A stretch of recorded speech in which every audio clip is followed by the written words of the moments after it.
From tomorrow morning, we have one of the very important activities of the G20 at this G20 Summit being hosted by Prime Minister Shri Narendra Modi to give us a sense of what all is in store and what has been happening so far. We have our proud privilege to have here on the dais Shri Amitabh Kant, Indian Sherpa, joining him Shri Ajay Seth, Secretary DA, also the Finance Deputy of the process. Next to him, Shri Vardhan, shringla, Chief Coordinator of the G20, and on my left, Shri Vinay Kwatra, Foreign Secretary. I would request them to make brief opening remarks, after which we will open the floor. Sir, if I could hand over the floor to you, sir. Thank you, Arindam. When India took over the presidency of G20 in Indonesia at Bali, we were in the midst of a scenario of slowing growth and productivity worldwide. There was a huge impact of COVID-19 pandemic, which had led to vast segments of the global population going below the poverty line. Vast number of people had lost their jobs. There was a cost of living debt crisis. There had been a reversal on the Sustainable Development Goals. There was a challenge of climate crisis and climate action.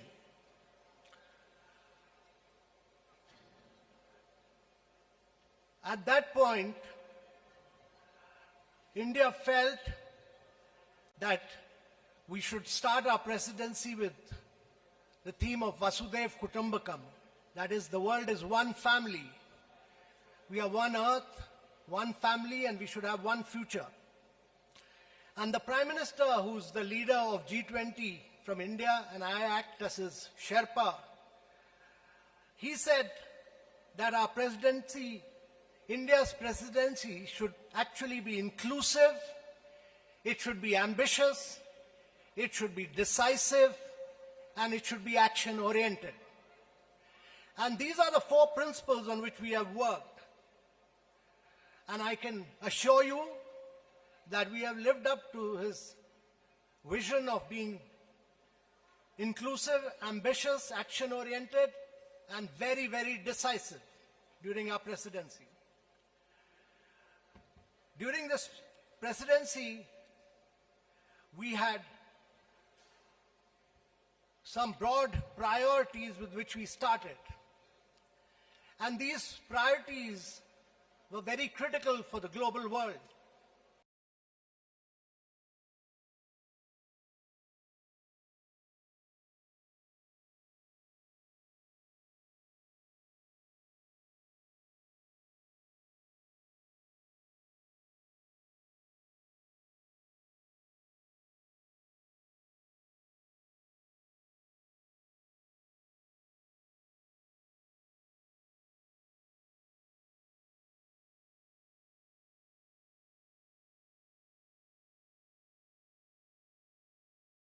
During this presidency, we had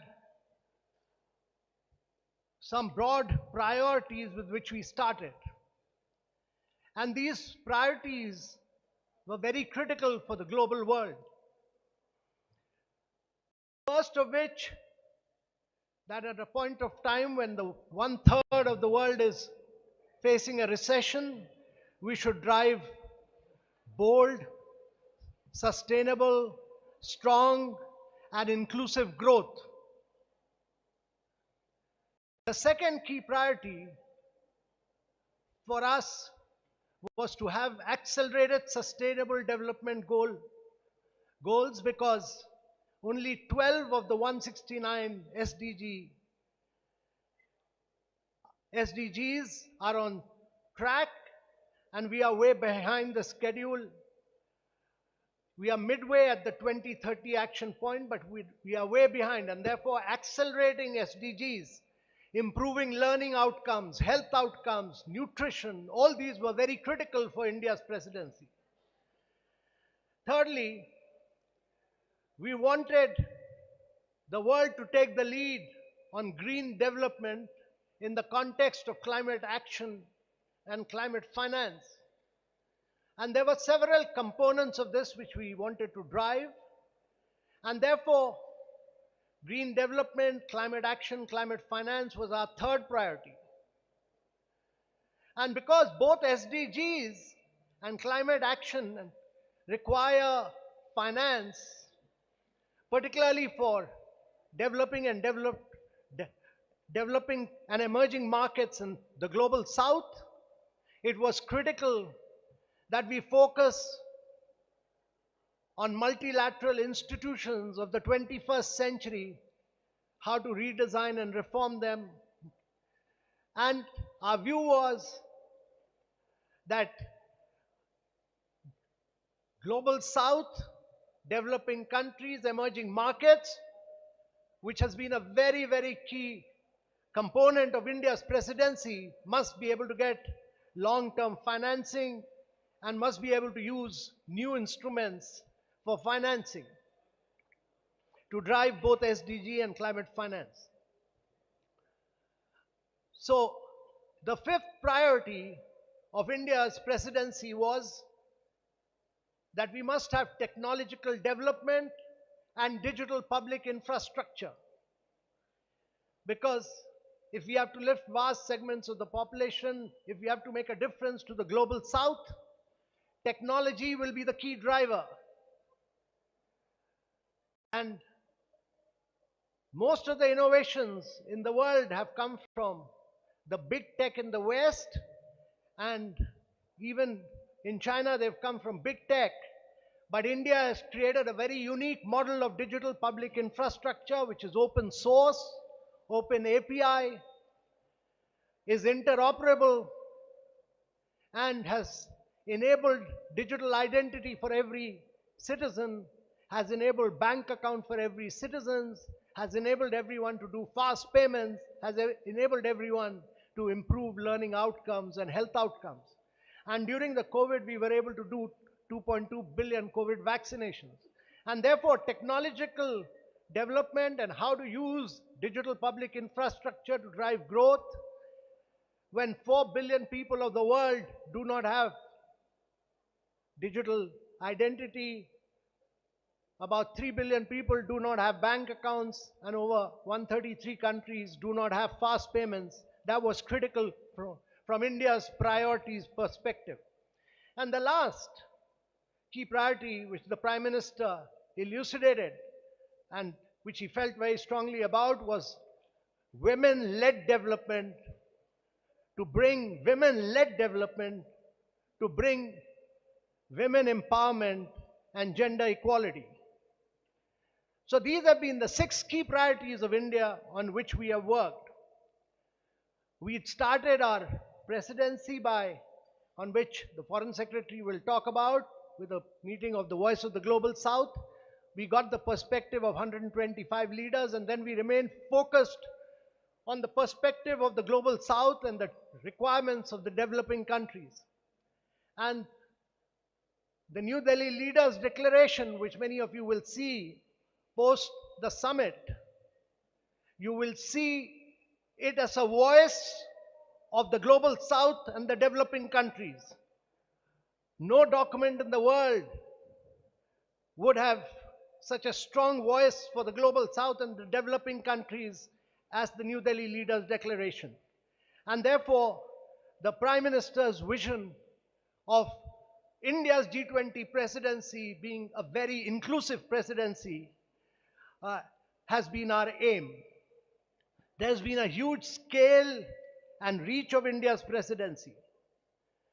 There have been 19 G20 countries and EUs, and the EU, that means 20, 9 special invitee countries. There have been 3 regional organizations. There have been 11 international organizations who participated in all the 220 meetings that took place in India. We were able to use this opportunity to take the meeting to over 60 cities of India and every state and every union territory of India, and use this opportunity to demonstrate the liveliness, the vibrancy, and the dynamism of India's federal polity. Every state vigorously participated, and we were able to translate and bring a huge transformation to the city infrastructure in 60 cities. When G20s are held across other countries, they are held in the capital or maximum 2 cities. In India's case, we've held them over 60 cities of India and used this as an opportunity to transform them. So, ladies and gentlemen, we've had over the biggest participation in G20 from across the world. We have had Africa's highest ever participation. In addition to the 29 countries, we have had 32 additional countries. We've been the voice of the global south. We've done a huge number of during this period, we've used this opportunity also to push a huge amount of Indian narrative through one district, one product. That is, every district which has come out with a product.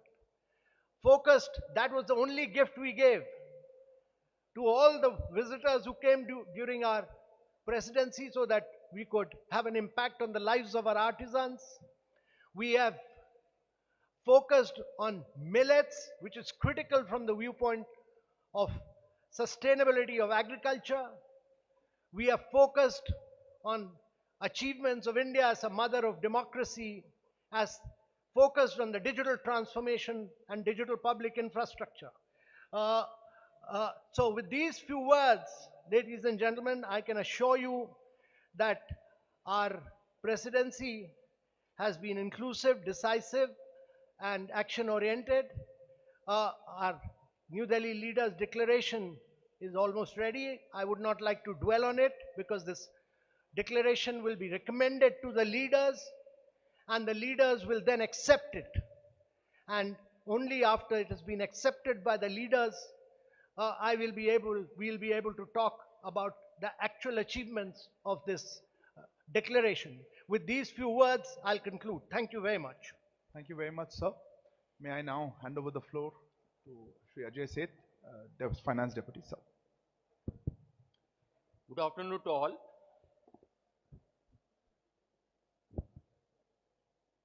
Let me share some of the priorities which the finance-related work handled during the course of the presidency. Under the leadership of our Prime Minister, Shri Narendra Modi, the focus and the vision of India G20 presidency has been to bring focus to the global discourse, to issues which make a difference to people's lives, lead to actionable, decidable, sustainable and inclusive growth, and empower the global growth. Keeping that vision in mind, the priorities which were set and endorsed by finance ministers and governors in February in their first meeting in Bangalore, some of them were how to strengthen multilateral development banks for challenges of 21st century. In a similar manner, how to support a strong, sustainable, balanced and inclusive growth in the midst of the current challenges which the world is facing. In the same vein, how to manage the debt vulnerabilities which several countries are facing. Yet another priorities was that how the technology can be used for financial inclusion, for productivity gains, for efficiency, for private sector. Similarly, how the new potentials of technology such as blockchain or crypto can be beneficial, and yet how to build a policy discourse, the policy approaches, and what set of regulation, building consensus around that. So these were some of the priorities. And during the course of the year, in more than 25 meetings of various working groups, ministers, deputies, these have been deliberated with very intense efforts. And one unique feature of the work has been, I'll put it rather two big elements, two big differences. One was to go beyond the structured meetings and arrange almost 40 seminars, side events, symposiums, inviting domestic as well as global experts and generating a very intense discussion to find a robust way forward. In a similar vein, how to generate the local connect, Jan Bhagidari. Almost 40 events were done on issues which are relevant to people's lives. Based on these deliberations over the course of the year, these recommendations have now been placed for consideration of the leaders. They would be discussing it over the course of next 2 days, and then we will have definite outcomes and we will all share with you. Thank you. Thank you very much, sir. May I request Shri Vardhan Shringla, Chief Coordinator, sir. Namaskar and good afternoon. The focus of today's press conference is on the G20 New Delhi Summit. But since many of our media friends have joined us only today, I'll briefly begin by taking you through our presidency journey. As you know, we assumed the presidency of the G20 on the 1st of December last year, and we will conclude our presidency on the 30th of November this year. During the course of our presidency, we would have hosted over 220 G20 meetings in 60 different cities across the length and breadth of our country. In keeping with the Prime Minister's vision of a pan-Indian G20, we will have hosted one G20 meeting in at least one G20 meeting in every state and union territory of India. And to my mind, that is the finest example of cooperative federalism that we can see. Now, the effort has been, of course, to take the G20 down to the grassroots level through a process that we call Jan Bhagidari, which is a people's participation movement. And whether it is through the G20 University Connect or the G20 Model School or quiz, essay and painting competitions and festivals, the G20 has been popularized and taken down to the grassroots levels in our country.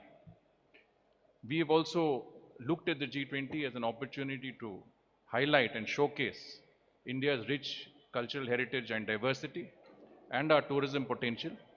And in that context, we have hosted over 300 cultural events with the participation of over 18,000 of our cultural artists and exponents. Of course, we have also made our presidency an inclusive one. Sherpa has already mentioned that we've had very significant participation from the global south and from Africa. We would have received a total of about 100,000 visitors for our G20 presidency from over 125 nationalities. And for many of them, this has been the discovery of a new India. And I think that has been very significant from their point of view. Clearly, the G20 presidency will bring economic benefits to our country and to our citizens, and that's also been a very important objective. Now, when you organize such a huge exercise, an unprecedented and uniquely Indian presidency, you do need an organizational base. And we have started on the organization and planning of the G20 as early as the beginning of last year, 1.5 years before today's eve of the summit. We have set up the G20 Secretariat. In this process, it has been a whole of government approach and a whole of nation approach. And every single Indian citizen has been involved in that effort. And it's very important to note that about 15 million of our citizens have been directly involved in the participation of some G20 event or the other across our country. So in that organizational endeavor, we've had guidance from the Prime Minister himself, from cabinet ministers. There is a coordination committee which has been set up under the Principal Secretary to the Prime Minister, which includes the NSA, which includes cabinet secretaries, senior secretaries, Sherpa and all of us here. And this committee has been meeting regularly. It's met at least 9 times formally, but many times informally, and has provided extensive guidance on every aspect and overseen every aspect of the presidency's organization and management. So I think that was important.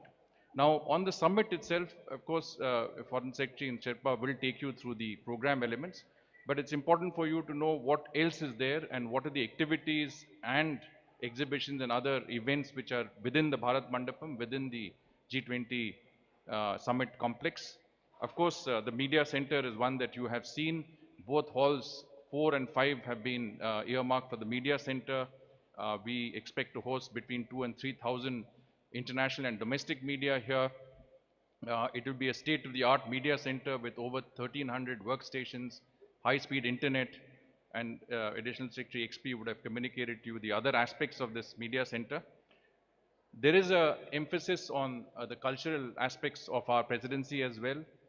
There is a very unique exhibition which is called the Cultural Corridor, which will be on display at the convention center. This involves the display of cultural artifacts and objects from different countries, both tangible and intangible heritage, but also natural heritage. So this has some very, very interesting exhibits, which the details of which will be available with you. We also have an immersive display, which has, again, some of the best illustrations of every country that is a part of our G20 presidency. And all of this, again, is at the convention center. There's a democracy cube, which is also there. And what we will certainly do is that we'll make this available, we'll make this open to the media and the public after we finish the immediate summit. And this would be a very interesting exhibition to see. Besides that, we have the Mother of Democracy exhibition. India is the largest democracy, vibrant democracy over the ages, has arranged an exhibition which would be essentially narrating the 7,000-year tradition of democracy in our country from the ancient to the modern. There will be 26 interactive panels which would be available in all of the G20 languages. There are apparently 16 languages in which this will be available. There is also a bronze replica of a girl from the Sindhu Saraswati era, 2,500 to 3,500 years before.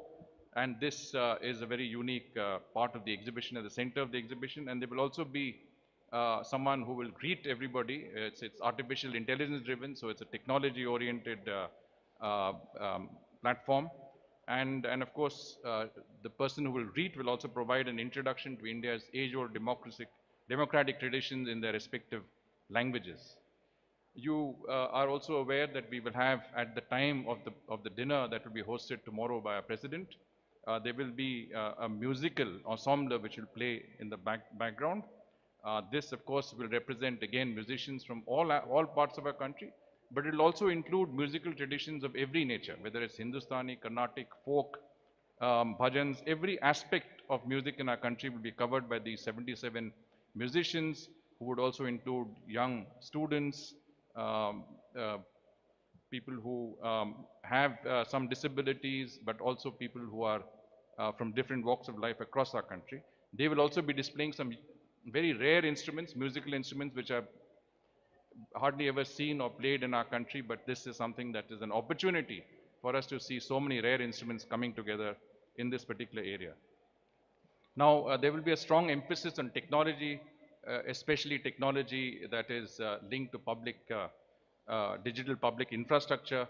And in that context, we will have a few exhibitions at the media center. If you enter the foyer of the media center, you will see a display by our Ministry of Information Technology, which is basically a Digital India Experience Zone, which will have the display of all of the mobile apps and the platforms under which we have arranged to deliver development to the grassroots levels in India, right from Aadhaar to UPI, and this entire India stack will be available. And if any of you do fall sick or have any medical issues, please ensure that you go and connect with eSanjeevani, a digital platform that will have a doctor advise you immediately on the spot. Similarly, we have a Reserve Bank of India Innovation Hub, which is again in the media center. And this Innovation Hub will display technologies that fintech, which has not yet been introduced to the public domain, these are still in the pilot stages.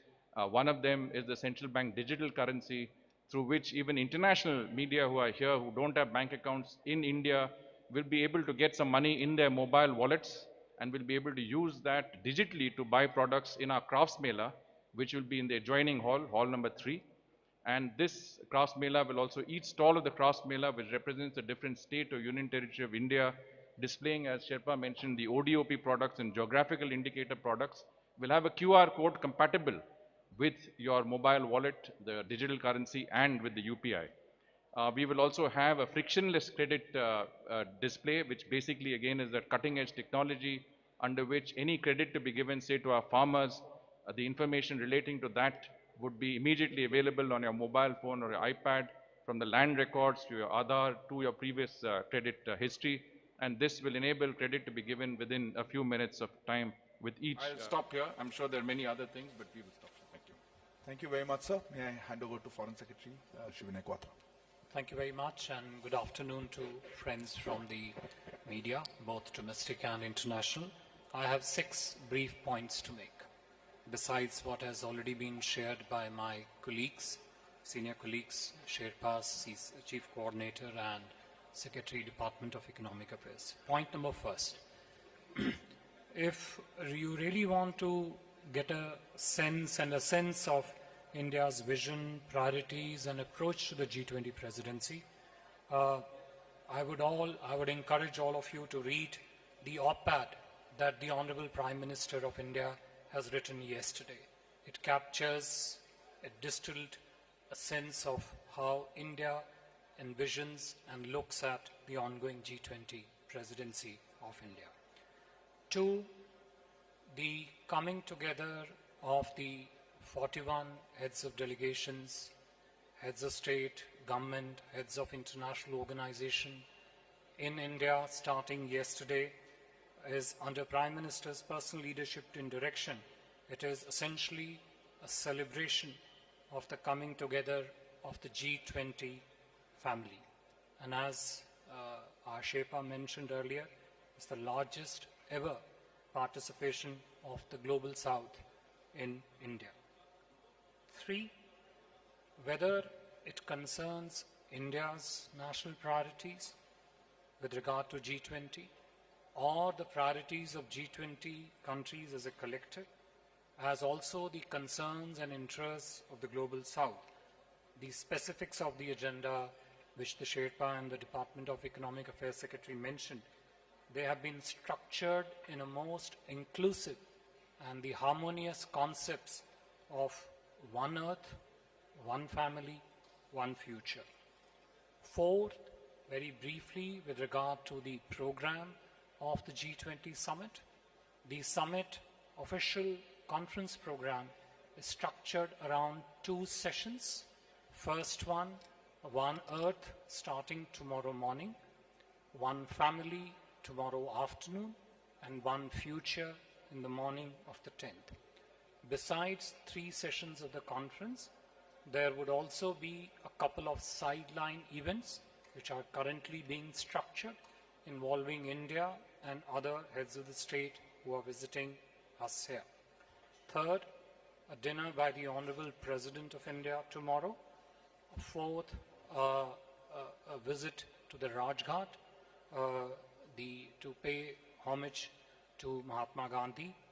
And 5th, a spouses program. These would be the broad 5 elements of the summit. And the last 5th point which I wanted to make, Honorable Prime Minister of India will also be hosting several sideline bilateral meetings during the course of this G20 summit with the visiting heads of state governments and the other leaders who are going to be in Delhi, as I said, starting yesterday till the departure over 10th and 11th. I would stop here and see if we have any questions on this. Thank you very much, sir. May I lay the ground rules before I open the... Please sit down. Thank you. Please introduce yourselves and the organization you represent. We will take, take questions in a group because we don't have time. Let me start with Manish here, TV9. Microphones will come to you. Please wait. Thank you. No, first of all, Please let me introduce yourself and the organization. This is Manish Jha from TV9. Amitabh ji, Foreign Secretary and Chief Coordinator. I must tell you, first of all, that arrangement at International Media Center are really excellent. I have attended 4 summits before this summit, and I can tell very proudly that these arrangements are really best. So thank you so much. So my question I would like to ask in Hindi. Amitabh ji, joint declaration continuously you are talking about a joint declaration. You worked hard for it, and you said that joint declaration will come very soon and it will be very specific. But from China's side, about in the joint declaration, no consensus should be made in the name of one earth, one family, one future. So what kind of a journey was it? If you could share that joint declaration will come or it will not come. Yashi, yeah.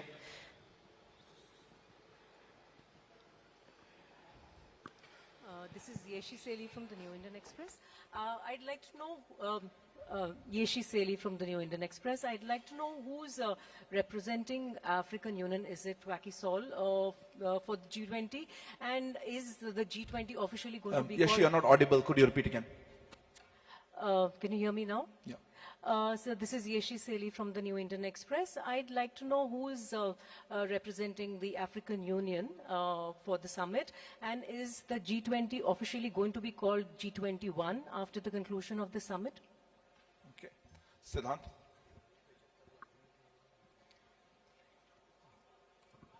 Hi sir, I'm Siddhant from WION. My question is, do you think the absence of the Chinese president impacts the summit's proceeding? Is it an attempt by the Chinese to undermine? Do you see it in that way as well? The lady in yellow behind. Samira Hussain with the BBC. I'm wondering if you think that that Ukraine will derail talks and the ability to come up with a joint statement. I'll repeat the question. None of you are pretty audible. Say, will Ukraine derail the talks and the ability to come up with a joint declaration? That's what I heard. Will Ukraine derail the talks? Yeah, I'll take one more question here. Yeah, right here. Nainima, yeah. This is Nainima Basu from ABP Live. Just one question. On the Russia-Ukraine war, will there be a specific discussion on the Black Grain Initiative? Thank you so much. So, can I pass on these 5 questions, perhaps? So let me first say that on the journey of the joint declaration, I would prefer to speak after the summit is over, because the journey has just started. It's not ended. So I think you should have a little bit of patience. We'll give you a complete glimpse of what the journey has been after the summit gets over, because, you know, this is a leaders' summit. I'm only the Sherpa of my leader, who's the Prime Minister of India. So the recommendations of the Sherpas are made to their respective leaders. The leaders have to accept those recommendations and approve them. Once they are approved, then that will get into public domain and we'll be able to talk about it. Some of the other questions also related to the content of the leaders' declaration, and I would request all of you to realize the high nature of confidentiality of the leaders' declaration, because it has to be placed before the leaders and they have to approve it. But after that, we will be very happy to explain, elucidate, and take you into all the details of that leaders' declaration. As far as AU is concerned, let me say that the Prime Minister, who's a great believer in Global South, had written to all the leaders and there has been a very positive response, but formally that will come before the summit. Thirdly, on the Chinese, I would merely like to say that China is a multilateral player. In multilateral discussions, the issues are very different from bilateral issues, and Chinese discuss issues of growth, development, from their perspective. The challenge about any multilateral discussion is that you have to bring consensus across every issue. Every country has a veto power, and therefore we have to bring everybody on board. And I must say that we have been able to work with every single country, and bring them on board, which you will later see. There was an issue about Russia-Ukraine conflict. Let me say that G20 is an economic forum. It discusses issues of growth and development. However, last year in Bali, there was a feeling that issues of conflict and war have an impact on growth and development. So food, fuel and fertilizer get impacted, and therefore that issue was discussed. And this year also, as a consequence of the challenge of growth and development and implementation of SDG, that issue has been discussed at great length, and we will talk about it once the Leaders' Summit is over, because whatever we discuss will have to be first discussed by the leaders, and they will have to take a formal decision on that. And then after that has been decided, I'll be free to speak to you at great length on this issue. Foreign Secretary, sir, would you like to say anything on these issues? Nothing much to add except to the questions which was asked with regard to the presence or absence of leaders. I think External Affairs Ministers of India has already spoken on that issue, and I think that statement stands for itself. Thank you. I'll open the floor for the next round of questions. I saw a hand here. Yeah, please. I'll come back.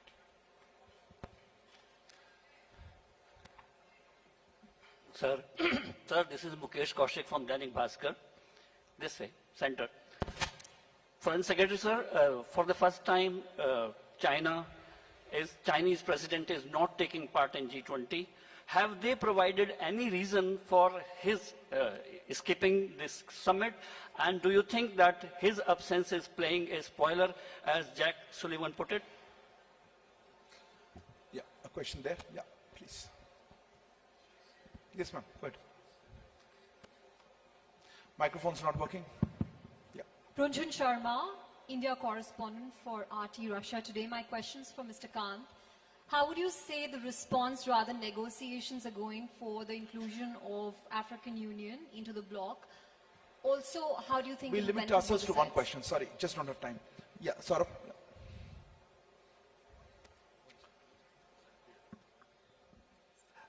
Good afternoon, everyone. This is Saurabh Shukla. I'm editor-in-chief of News Mobile. This G20 presidency is also about India's solutions for the biggest challenges that the world faces today. What are the three big takeaways that you expect from the Leaders' Summit? More specific questions? Anyway, behind that, yeah. Go ahead. Behind you, yeah. Go ahead, please. Yeah. So this is Pranay Upadhyay from Z News, and my question is to Sherpa Amitabh Kant ji. Sir, India has been long pushing for the MDBs, like multilateral development bank reforms, and after the finance and the joint finance and the Sherpa track meeting, what is the takeaway? Is there a consensus emerging for the multilateral development bank reform, and how far we are to onset the process after the Delhi summit? Okay. I'll take one more question here. Yeah, gentleman at the back. Yeah, please. Sir, मैं Madhurendra news nation से बोल रहा हूँ. नहीं, you have the floor. बैठ जाइए. Please sit down. Please sit down. You have the floor. You have the floor, but please sit down and ask the question while sitting down. Sir, मेरा सवाल है. Will you please sit down, sir? You are blocking the camera. Thank you. मेरा सवाल है अमिताभ कांत जी से. मैं श्रीकांत भाटिया हूँ, संवाद हिंदी न्यूज़पेपर है. सर, जो भारत की छवि विदेश में है, क्या छवि का अवलोकन करने के लिए हमारे कुछ राष्ट्राध्यक्ष do you think that we need to go to the villages to even promote this image there? Are you talking about the leaders? Somebody had the floor when I interrupted. Who had the floor? You had the floor. Go ahead.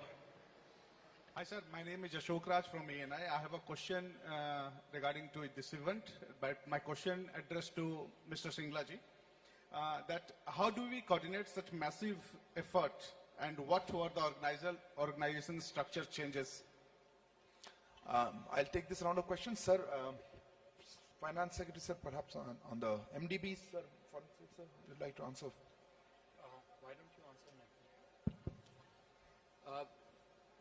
Some of you asked that what are the three key big takeaways from the summit. My request to all of you would be that please bear with us for another 2 days once the leaders consider the recommendations made by their ministers, governors, and give their decision. That would be the time to take a stock. That what have been the big takeaways as far as MDB reforms are concerned, both on strengthening multilateral development banks as well as other institutions, strengthening them like IMF. There has been a very rich and intense discussion, and we are highly hopeful that the discourse over the past 9 months will get a positive consideration from the leaders. Thank you. So, okay, thank you.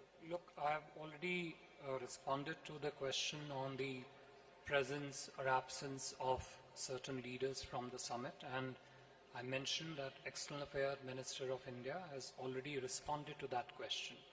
Having said that, let me also mention it's a question of which frame of reference do you look at when you look at the priorities, interest, concerns expressed in the G20, both of G20 countries as a collective, but also of those countries that are outside the G20, but their interest, concerns, and priorities are impacted upon what decisions get taken in the proceedings of the G20. We are welcoming, as I mentioned, heads of 41 delegations, heads of states, heads of government, heads of international organizations in Delhi since 7th for the coming 2 days, and our focus is, as Sherpa said earlier, to drive a consensus on priorities of the G20, how to structure in the priorities and interests of the Global South into the G20 discussions, and how to bring together the leaders of the G20 and the leaders of the invited guest countries around that particular agenda. That is the theme, that is the objective that we are focused on, and we are very happy that by and large there is a strong effort by all the countries, all the delegations present to move towards a consensus.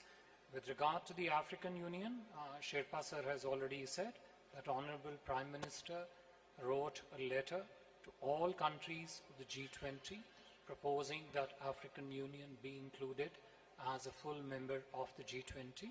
We expect that the summit proceedings starting tomorrow morning would take a suitable decision on it. Your question about the foreign image, it is confined to Delhi only. I think Rajji had asked this question about G20 involving a massive effort and the organizational aspects behind it. And I did, in my opening remarks, say that it was not only a whole of government effort, but a whole of nation effort, because it is not only a huge exercise, but it is also an unprecedented exercise. We have never been president of the G20 before. This is also one of the most significant events we have organized, international events we have ever organized. And I think every Indian citizen, in a certain sense, is a stakeholder in this exercise, because the pride he feels of India hosting an event of this scale and magnitude with such level of success. So it certainly has been, an organizational effort that has gone across the country. But one aspect I think I'll just flag, an additionality which I want to put across, is that it has involved also an equal, let's say, collaboration and cooperation with every state and union territory in our country, because we have taken it down to the grassroots levels, and every state has seen this as an opportunity to promote the state's, tourism potential, recount its own developmental achievements, utilize the platform to highlight what every state in its own case has done. So from that aspect, as I said, it's a very fine example of cooperative federalism, and it has involved a level of cooperation that has gone from the central government to the states, to the municipalities, to the districts, and down to the grassroots levels. So I think if you look at the success of this presidency, it is guided at the highest levels, but it has also involved every citizen of our country. Sherpa sir, if you have anything to add on that question. No, I think Saurabh asked that question about the three key takeaways of what.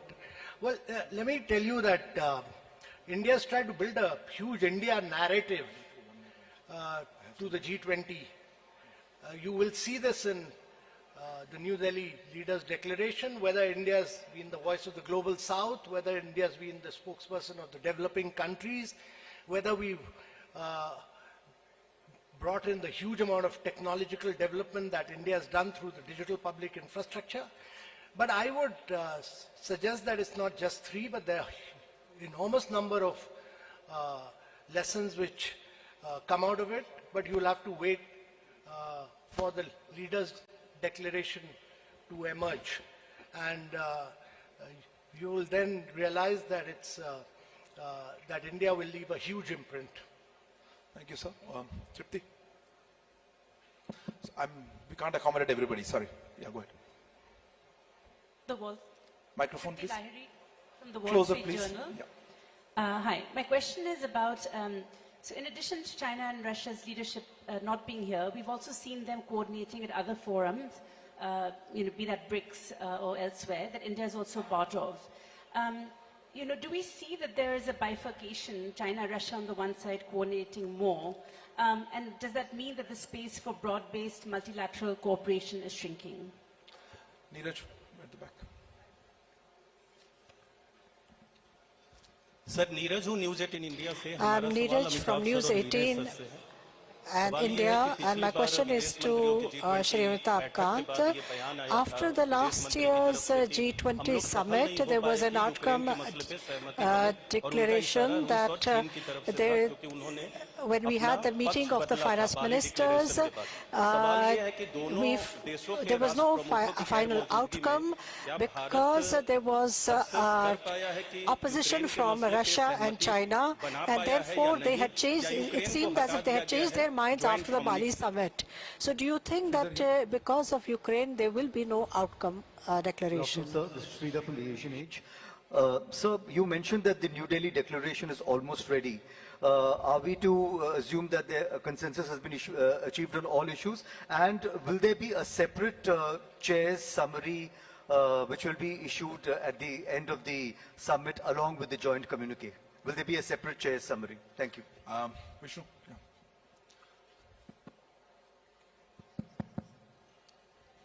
Good afternoon, Vishnu Shom from NDTV. There's a World Bank report which has come out, which has praised India's digital public infrastructure. I'm just trying to understand, how is India going to disseminate this infrastructure? Will it be through an organization or an institution like the Solar Alliance? There's a lady in the back, hand up there, I saw a long time ago. Yeah, that's the other lady, ma'am. Thank you so much. Ksenia, RT.com.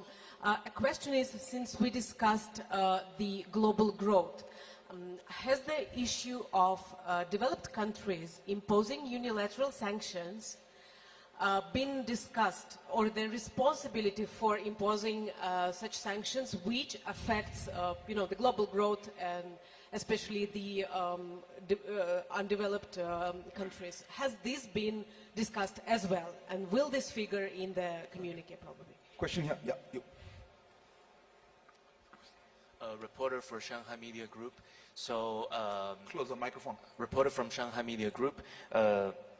You mentioned that all participants show common interest in Global South, but I do believe there are different concerns between the Global South and the developed countries. So how India presidency will show its decisiveness in this? Thank you. Last question right at the back. Yeah, please go ahead. Yeah. Correct. So this is Rishabh from Times Now. So just last week, the Russian ambassador said that Indian negotiating team was under immense pressure, and there were teams that were trying to hijack the whole negotiation. If you can shed some light on that, how difficult it was during the negotiating time to come to a joint declaration, if that is possible, a day after. I think, Rishabh, that question is answered. Anyway, so I'll pass on these questions. May I start with the Foreign Secretary, sir? You had some. Okay. I think to the first question, which is sort of more of an interpretative frame of what is happening to the multilateralism and the related space globally, I think we would rather focus on what are the priorities in the G20, of the G20 countries, and in that, what is the priorities that India stands for and the rest of the global south stands for. And I think the space that we come from is, our belief is that multilateralism needs to be reinvigorated, it needs to be inclusive, and it also needs to be an important center and a medium for global governance, which has to be more representative, naturally effective, transparent, and accountable. We have brought up these points strongly in the discussions in various meetings of the G20, including in particular the G20 Foreign Ministers meeting, and we will see how that finds reflection in the communique that's being negotiated. Neeraj, jo aapka prashn tha, Neeraj, as far as your question is concerned, मैं इसमें सिर्फ इतना ही I कहना would चाहूँगा only कि just like to say Bharat की प्रधानमंत्री Modi that की अध्यक्षता में under the यही leadership अपेक्षा of है India's Prime कि Minister G20 Narendra Modi, के सभी we सदस्य देश hope that all मिलकर member states of the एक G20 consensus की तरफ will come अग्रसर and work होंगे, towards a अग्रसर हैं, consensus and will और continue to G20 work की towards a समिट की consensus, समाप्ति के उपरांत and हम ये that there अपेक्षा will रखते हैं, be, अभिलाषा we रखते हैं expect, कि we एक hope consensus that के there will माध्यम be के द्वारा communique की जो there है will be a joint outcome communique based on होगा। consensus. To the question on the DPI thing, I think we would ask Sherpa sir to come and sort of talk about that. So, well, let me say that when we started India's presidency, very few people knew about digital public infrastructure and the open source model of it. This has been extensively taken forward by both the finance track and the Sherpa track in a very vigorous manner. And today's India's digital public infrastructure has been broadly accepted that this is the way to bring in financial inclusion, this is the way to do fast payments, this is the way to drive tech innovation of the future. And I think one of our great achievements, somebody had asked about key takeaways, while we are not talking at this stage about achievements, but I think one of the key takeaways of India's presidency is that the world acknowledges that India has truly revolutionized technology through the digital public infrastructure, which is a unique model. So its definition, its framework, its how we take it forward, all of this has come into discussion during India's G20 presidency. Okay. So the couple of other questions. Yeah. So just I think one on Vishnu's question about how would the digital public infrastructure get expanded, develop strong externalities outside India and also, of course, within India. I think that is something which remains a very strong, robust, and an ongoing effort of the entire government of India and various departments. There are multiple lines of effort to ensure that DPI not only expands and spreads across various economic ecosystems within India, but also develops a huge value proposition for governance, for transparency, for financial inclusion internationally. And as I said, there are several strands and lines of effort which are underway. I think there was a question with regard to, the differences of priorities of global south and the industrial economies. Yes, that is a fact, that industrial economies come from a very vastly different economic base, social base, and the global south comes from a different economic base. But this is not to say that the priorities, interests, and the concerns of the global south are not relevant in the context of the G20. I think, if anything, they are perhaps central to the effectiveness, the functioning, and the successful outcome of the G20 modalities. So yes, those are different perspectives of the two respective, I would say, segments of economy, but they both have a very important interface when it comes to the deliberations of the G20. And as I said early on, India and Prime Minister Modi himself have been in the forefront about speaking on the priorities of the global south. More importantly, why and how those priorities could be structured in to the agenda and the discussions of the G20. Thank you.